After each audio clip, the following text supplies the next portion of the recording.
Hey, bonjour tout le monde, bienvenue dans la zone Impact Leadership. Mon nom est Eric Guittard, je suis formateur en vente et en leadership.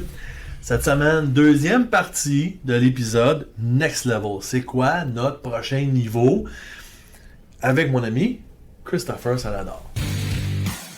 La zone Impact Leadership, c'est pour toi, entrepreneur ambitieux, conscient que de devenir un meilleur leader te permettra de créer une culture d'entreprise à l'intérieur de laquelle tes employés et ton entreprise vont s'épanouir et briller tout en faisant une réelle différence dans la communauté. À chaque épisode, on traite de leadership, de culture d'entreprise et de communication dans le but de devenir un meilleur leader et de créer une équipe gagnante dans ton entreprise. Je te remercie d'investir quelques minutes avec moi aujourd'hui. Let's go!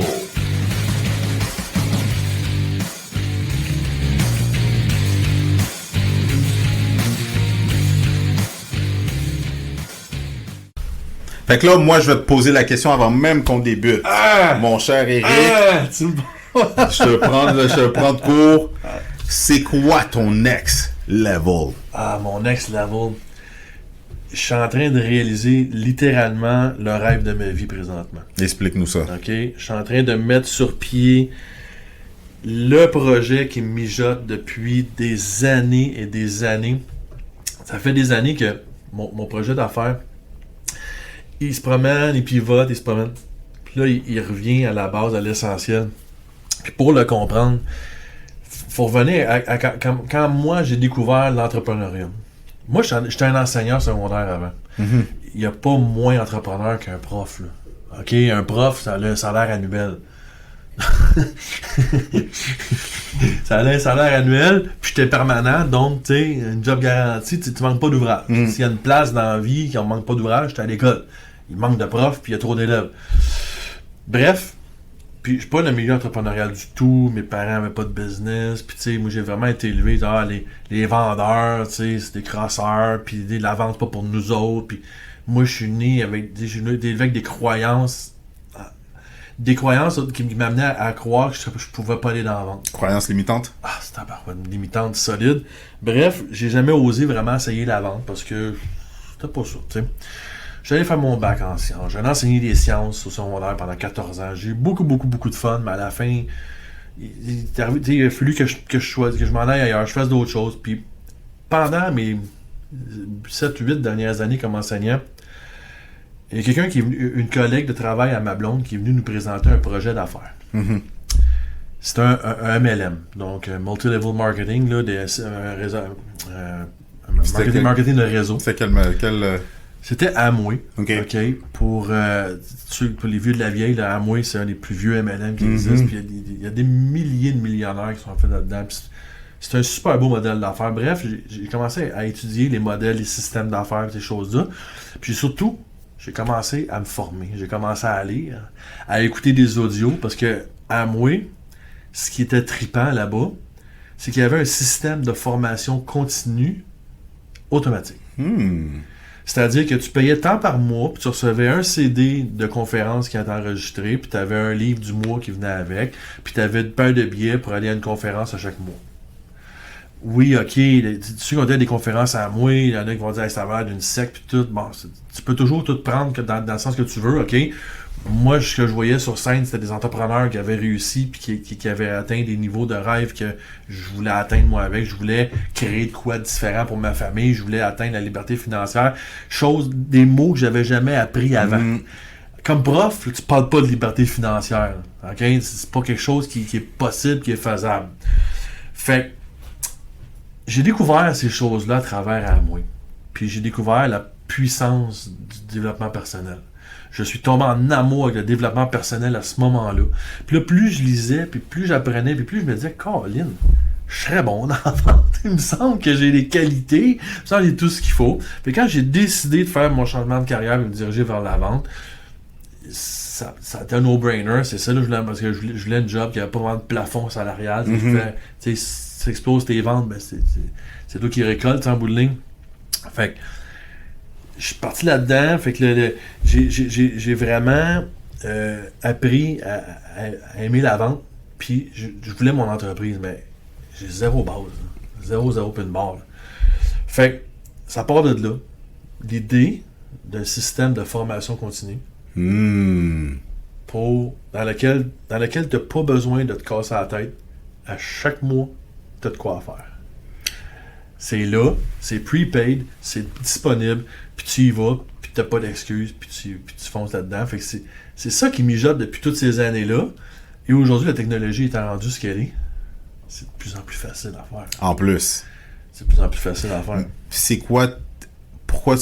Pourquoi maintenant, pourquoi ça n'a pas été fait depuis 2015-2016 ou depuis quand tu as eu l'idée, puis aujourd'hui, pourquoi ça s'est pas fait? C'est une excellente question. Premièrement, beaucoup de peur. Beaucoup de peur. Le syndrome de l'imposteur, il est fort. Là. Tu compétitionnes avec du monde qui ça fait 20, 25, 30 ans qu'ils font ça. Puis, là, j'ai réalisé que c'était pas le bon positionnement. C'est sûr que si je compétitionne avec quelqu'un qui a plus d'expérience en vente que moi, c'est une chose. Mais comme formateur, ça fait 30 ans que je fais ça. C'est moi le king. J'ai réalisé ça dans les dernières années. C'est moi qui est le king. Puis quand je fais des formations dans des classes, autant mes anciens élèves du secondaire qui viennent me voir sur Facebook qui me le disent, autant au quotidien, quand j'étais dans les magasins en train de former des vendeurs, il y a plein de monde qui font comme « Tabarnak, j'ai jamais eu une formation de même. T'es écœurant, t'es sacoche, t'es ci, t'es ça. » Donc, j'ai comme changé de point de vue. Ça, c'est une chose pour ce qui est de combattre mon syndrome d'imposteur. Parce que je pense que tout le monde l'a. Oui, on pense à tout le monde là. Tout le monde l'a. Maintenant, l'obstacle technologique était très puissant. Ça fait 3 ans au moins que j'essaye de me bâtir un site web. Je suis pas content, j'aime pas ça. Puis c'est pas ça que je fais dans la vie, bâtir des sites web. Fait que de 1, c'est super long pour moi faire ça. Puis de 2, je suis jamais content du résultat. Je suis pas un gars de branding. Je suis pas un gars... C'est pas ça ma job. C'est pas ça ma puissance. Fait que là, ce que j'ai fait, c'est que j'allais chercher un partenaire. Tu sais, dans le fond, la compagnie qu'on part là, on est 3 partners, on met le même montant d'argent, puis il y en a un là-dedans, c'est un spécialiste du web et du branding. Il va s'occuper de la techno, je m'en occuperai. Moi, c'est de créer du contenu qui est ma force. C'est ça, je vais focusser. Fait que créer du contenu. Fait qu'on est vraiment en train de créer un Netflix de la formation. Okay. Littéralement. Fait que c'est un abonnement mensuel, tu rentres la plateforme, tu as tous les sujets que tu veux, puis évidemment, je peux pas être le formateur de tous les sujets, je connais pas tout, fait que je vais aller chercher des spécialistes dans chacun de domaines. Par exemple, des formations en fiscalité et travail autonome. Tu veux connaître comment organiser tes flûtes, je vais aller chercher un excellent fiscaliste avec qui on va ensemble faire un training intéressant, parce que je trouve que ce qui se vend sur le marché, moi je suis plus capable du cadrage Zoom, là. OK? La présentation Zoom avec le petit présenteur en bas puis le PowerPoint qui roule, là, je suis plus capable de ça. Je peux pas croire que tu payes 1000, 1500, 2000 $, pour une formation enregistrée avec un Zoom. Je suis pas capable. Ça va être vraiment ma couleur personnelle. Debout, on bouge, c'est vivant, puis multi-angle, multi-caméra, vont se promener. Ça va être ça à coche. Fait que quand tu vas l'écouter, d'un, tu vas trouver ça intéressant. De 2, on va te tuer, on va te talonner parce qu'on va voir un CRM en arrière qui va te pousser, il va dire « Hey, t'es rendu là, t'as fait ça, t'as-tu fait tel devoir, t'as-tu fait telle affaire, t'as regardé cette vidéo-là, regarde la prochaine là-dessus, puis on va t'en parler, hey, ce mois-ci, on a telle nouveauté, puis on va te talonner, on va te garder motivé parce qu'au dernier épisode, là, je t'ai posé la question pourquoi tu faisais rien avec, puis le suivi, le follow-up est extrêmement important parce que c'est moi-même quelque chose qui me manque dans mes affaires. Quand j'ai une formation, je veux qu'on me talonne, qu'on m'oblige à rendre des comptes un peu, puis à rentabiliser mon investissement. J'ai investi une formation, une fois que la douleur de payer la formation est passée, là, c'est dur de rester focusé et de revenir dedans. Fait que la plateforme va tout faire ça, elle va te talonner, on va te motiver, on va te rentrer dedans. Ça va avoir autant de motivation que des choses plus pointilleuses, plus techniques sur des logiciels, sur marketing. Marketing, c'est-tu large? Mais j'ai déjà recruté au moins 5 formateurs différents qui vont nous faire du marketing avec nous autres.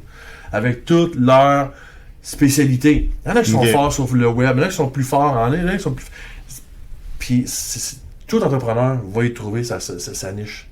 On va aussi beaucoup couvrir tout le démarrage d'entreprise, c'est fou, tout ce qu'il va y avoir dessus. Mais j'ai une question pour toi. Pour les gens qui nous écoutent,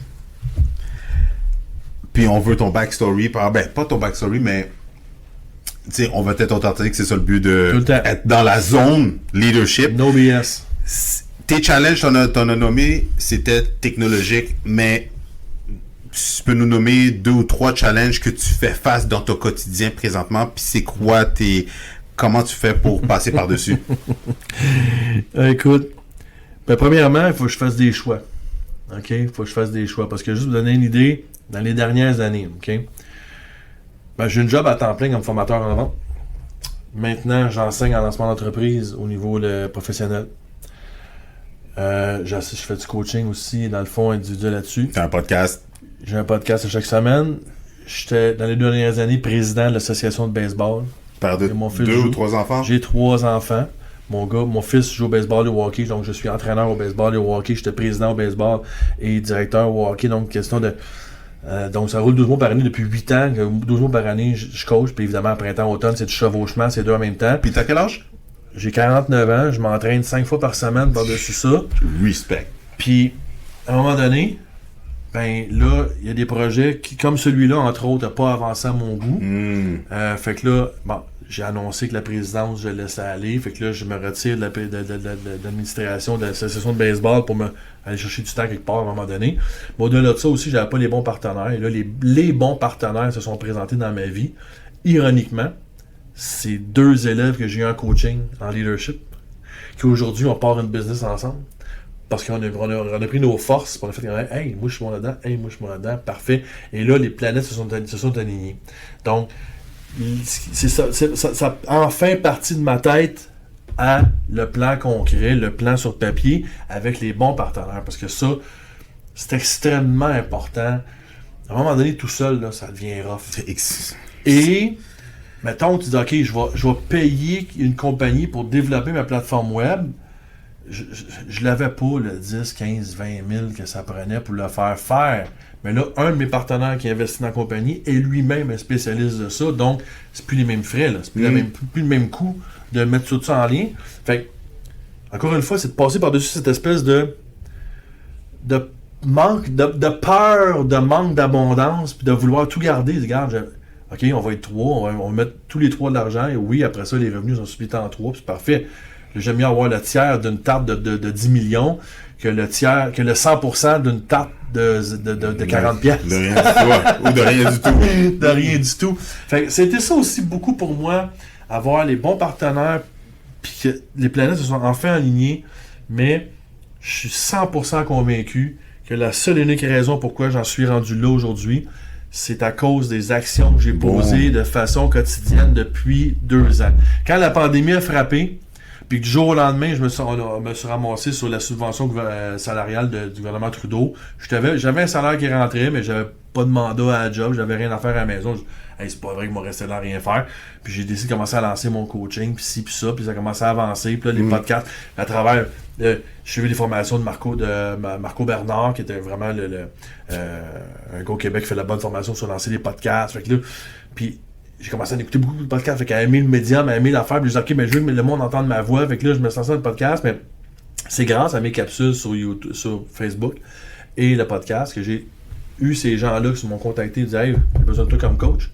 Et là, aujourd'hui, je pars en affaire avec ces 2 gars-là que j'ai coachés, mais ces 2 gars-là sont là parce que j'ai été actif, parce que j'ai mis de l'action, parce que j'ai fait mes affaires. Fait que des fois, astifie que le plan n'était pas clair. C'était pas un plan. Jamais j'aurais pensé que c'est comme ça que ça serait bâti le next level. Mm-hmm. Mais parce que je me suis engagé, j'étais discipliné, puis j'ai mis mes actions. Les planètes se sont alignées. Les lumières, le dernier épisode, on parlait de les lumières. Quand ça tombe vert, t'avances, à un moment donné, ben là, je suis arrivé à un carrefour, je suis embarqué sur l'autoroute. Là, on embarque sur l'autoroute, mais rien de ça serait arrivé si j'étais resté dans mon sous-sol à faire des plans. Puis, question pour toi, est-ce que tu as fait des erreurs? Une tonne. Est-ce que tu t'es planté des fois? Ou tu as fait des choses? Ah oui. M'a donné un exemple. Justement, dans mon désir de bâtir mon site web, à un moment donné, je vois une publicité passer sur un nouveau site de bâtir. Bon, puis le site est pour réunir tout ce qu'il faut pour faire dans le fond, ton site web, la gestion de tes courriels, faire des webinaires. Donc, tout était à la même place. C'était une version bêta. Puis là, ben, l'offre était de dire, si tu payes un montant là, ben là, tu vas avoir le lifetime dessus. Tandis que une fois qu'il est rendu dans la version réelle, là, c'est Évidemment, ces logiciels-là, c'est du 100, 200, 300 pièces US par mois facile, là, tu sais, des ClickFunnels de ce monde, là. Fait que c'est un peu dans le style de ClickFunnels, mais c'est un autre. Fait que j'ai mis 1400$ d'argent réinvesti que j'avais fait en compagnie. J'ai mis 1400$, j'ai acheté le logiciel. Puis eux autres, ils ont livré ce qu'ils avaient dit qu'ils livreraient. Sauf qu'aujourd'hui, le nouveau partenaire avec qui je travaille, ne travaille pas cette plateforme-là, il ne connaît pas cette plateforme-là. Lui, il fait faire ça. Mais finalement, j'ai ça qui dort. J'ai 1400$ qui dort, là, que j'utilise pas, parce que j'en ai plus de besoin. Mais 1400$, quand tu es en start-up, ouch! Ça fait mal. Parce que moi, j'ai le deal avec ma femme que je pars tout ça sans toucher au budget familial. Parce que mes filles font de la danse, puis du Ninja Warrior, puis du hockey, puis du baseball pour petits gars, puis ça prend... coûte cher, 3 enfants aujourd'hui. Là. Ils sont rendus à l'adolescence, il y en a 2 à l'adolescence, puis une qui s'en vient, qui va avoir 11 ans bientôt. Le deal, c'était je touche pas au budget familial. Donc, j'ai trouvé un premier élève de coaching. Fait que là, j'accumulais l'argent, j'ai payé, fait que je réinvestis, puis ce que j'achète, puis tu sais, un beau chandail Impact Leadership, faut que je l'achète ce chandail-là, mais c'est tout de l'argent que j'ai fait dans le fond, en coachant, là j'ai réinvesti. Ben, l'argent que j'ai investi sur la plateforme-là, elle vient de ce que j'ai fait. Il n'y a pas une scène du budget familial qui est touchée, parce que c'était le deal avec ma femme. C'était ça le deal. Je ne pas risquer une scène de la famille, donc je m'autofinance, puis je roule, puis là, tu sais, fait là, ça aussi, c'est un obstacle. 100%. Parce que quand on dit partir avec 0, c'est littéralement 0. Là. 0, j'ai payé un premier élève, un premier 1000$, puis c'est pas vrai, le premier contrat que j'ai réussi à aller chercher, une référence à quelqu'un, ça m'a donné 5000$. Je suis fier, là. Mon premier 5000$ généré en tant que travailleur autonome, quand même, parce que mes autres salaires, c'est des jobs. Fait que là, ce 5000$-là, puis là, réinvesti. Fait que là, je roule juste. Ça, c'est un obstacle qui était majeur. Parce que ce que je fais là, initialement, quand j'ai commencé à magasiner, là, c'était 25, 30, 35 000$ d'investissement. L'argent que j'avais absolument pas. Parce que là, on le part avec des moyens différents. J'ai réussi à ramasser un peu d'argent en coaching. De 2, j'ai trouvé les bons partenaires. Fait qu'il y a tout ça là-dedans. Là.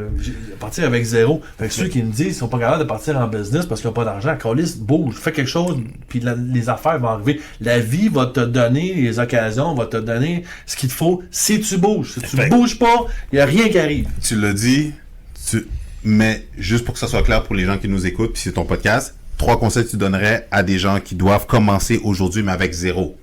Avec 0. Premièrement, mettre ton objectif clair. Boum. Première affaire. OK? Tu peux pas te rendre à destination si tu l'as pas rentré financier ou objectif le nombre de clients ou d'actions. OK. Le big picture, financier. Parce que, ultimement, ça va être ça. Moi, je veux libérer ma femme. Je rêve du jour que je dis à ma femme, chérie, si tu veux arrêter de faire autre chose, fais ce que tu veux, mon amour. L'argent est là, c'est pas un problème. OK? Fais tes choix rendus là, mais je veux te libérer. Puis, ça, c'est une chose, ça, c'est un montant d'argent. Mais moi, une fois que le montant d'argent est mis là, je le laisse aller. Puis là, je regarde, comme là, justement, on regarde la plateforme, on a une liste de clients, un nombre d'abonnements, mais ainsi de suite. Là, moi, je focus plus là-dessus. Mais pour se rendre là, je détaille les actions que j'ai besoin de faire, quelles actions je suis capable de faire tout de suite. Puis là, j'ai commencé avec des actions qui ne coûtent rien. Fait que moi aussi, j'ai consommé des choses gratuites, puis des webinaires gratuits, puis d'en faire la même, puis aller chercher des premières données, puis commencer à avancer, puis à un moment donné, puis un peu d'argent là, fait que là, je loue un studio pour un podcast, puis tu sais, la roue a commencé à tourner tranquillement, mais première affaire, objectif très clair. Deuxième affaire, identifier les 2-3 premières étapes que tu peux mettre, que tu peux franchir. T'as pas une scène? Ben, identifie des étapes gratuites. Puis si t'en identifies pas, ben, fais l'exercice des 100 façons. Tu prends un papier et un crayon, puis tu marques, tu cherches 100 façons d'atteindre cet objectif-là. Là-dedans, les 20 premiers sont faciles à trouver. C'est après que ton cerveau fait comme, wow, t'es un peu là. Fait que là, tu y vas, puis à un moment donné, tu vas commencer à être créatif, tu vas commencer à trouver des affaires qui coûtent rien, tu sais, prendre un téléphone, s'enregistrer, puis mettre la vidéo sur Facebook, ça coûte rien. Tu sais, puis de fil en aiguille, dans le même, tu commences par les choses, puis là, ben, trouver ton premier client, de te poser la question, OK, j'ai besoin d'argent, qu'est-ce que je peux faire pour générer mes premiers revenus? Boom. Puis là, ben, une fois que l'argent commence à rentrer, là, tu apprends à la gérer, puis à réinvestir dans le business. Puis à un moment donné, la boule de neige commence à grossir, mais si faut ta pousse en bas de la pente, là.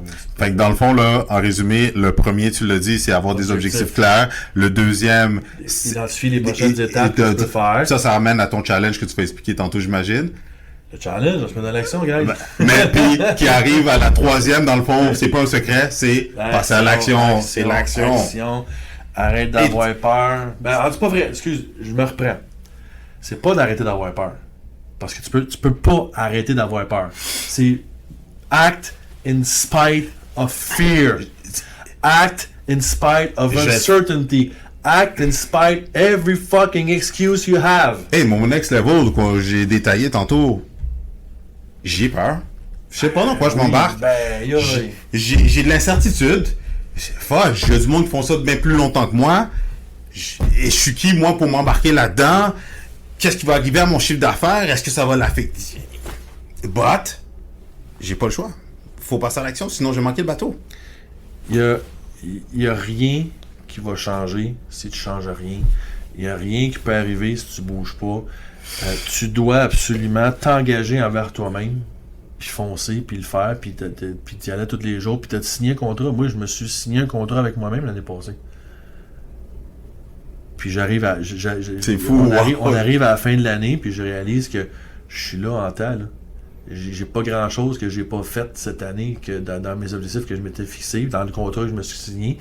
Puis je peux juste voir que le prochain contrat, il va être 10 fois plus exigeant parce qu'on est rendu ailleurs, on est rendu à notre level, là. C'est drôle, tu me dis ça. Tu sais, MrBeast, qui est le YouTuber qui a le plus gros nombre de subscribers, qui fait le plus d'argent sur YouTube, il avait posté, il y a quelques années, avant même qu'il soit rendu là, il avait enregistré une vidéo qui avait auto-programmé pour 5 ans plus tard, puis qui disait « J'espère que tu vas être rendu là, j'espère que tu vas faire minimum ça, parce que ses premières vidéos, ça pognait pas, puis tout ça. » Puis la vidéo a été postée automatiquement, puis il a même aussi enregistré une autre vidéo pour dans 10 ans.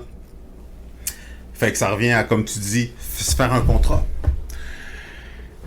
Donc, le défi 7 jours. Défi 7 jours. Je n'avais pas prévu d'en mettre un défi 7 jours parce que c'est un épisode spécial. On a fait un épisode en 2 semaines, en deux parties. Défi 7 jours. Va poster sur ta page Facebook. Évidemment, c'est une chaîne YouTube. Sur ta chaîne YouTube avec un podcast, peu importe. Peu importe t'es où, là, mais tout le monde a un compte Facebook minimum ou un compte Instagram ou un compte TikTok. Là, okay? Va poster immédiatement c'est quoi tes objectifs principaux pour la prochaine année puis pour les 5 prochaines années. Donc, là, tu viens de mettre ça out there. Tout le monde peut le voir. Yes. Tout le monde peut le regarder. Puis, tout le monde peut te demander « Hey, t'en es où tes objectifs? » Fait que t'as l'air un peu plus fou. Elle dit « Ouais, j'ai rien fait finalement. » Tu sais, là, ça a l'air un peu plus... Okay. Une vidéo là, en date d'aujourd'hui, de où tu t'en vas dans la prochaine année, les prochains 5 ans. Puis, l'idée de MrBeast est géniale. Fais-en un pour l'année dans un an. Puis un pour pré-programmer. En disant hey, j'ai fait ça il y a un an, j'ai fait ça à telle date, je suis posé de rendu là. Tu sais, juste une espèce de compte rendu. Tu sais quoi, je vais le faire. Même moi, je vais le faire. Un compte rendu, mais on pourrait dire prophétique. De où est-ce que tu penses que t'es. Puis dans le fond, juste me décrire hey, fait 5 ans, j'ai parti ma business, je suis rendu là, j'ai un chiffre d'affaires de temps, puis vas-y. Comme tu penses que ça devrait avoir l'air dans 5 ans, puis ça va donner un espèce de comparatif, mais ça pas. Tu sais quoi, moi j'embarque dans le challenge. Je sais pas pour vous, là, dans la zone leadership, moi j'embarque. Je le fais. Je vais m'enregistrer une vidéo, puis j'ai hâte de la revoir plus tard. Oui, monsieur. Puis, c'est une petite étape de plus, ça va tenter de venir le mettre sur le groupe. Yes! La zone. Comme ça, on va pouvoir les regarder ensemble, puis on va pouvoir s'encourager. Fait que la zone Impact Leadership sur Facebook, venez sur le groupe, venez le poster là. Puis on pourra regarder ensemble. Chris, encore une fois, je te remercie de venir boucler la boucle de la première année de la zone. Puis là-dessus, gang, passez une super belle semaine. N'oubliez pas votre défi 7 jours. Puis on se revoit la semaine prochaine. Vous avez aimé le contenu de l'épisode d'aujourd'hui? abonnez-vous au podcast La Zone Impact Leadership, disponible en version vidéo sur YouTube et en format audio sur Spotify, iTunes et plusieurs autres plateformes. Également, suivez-nous sur Facebook en tant que membre du groupe La Zone Impact Leadership, où vous pourrez avoir des nouvelles exclusives et où vous pourrez interagir avec moi, le coach. Passez une super belle journée remplie d'abondance.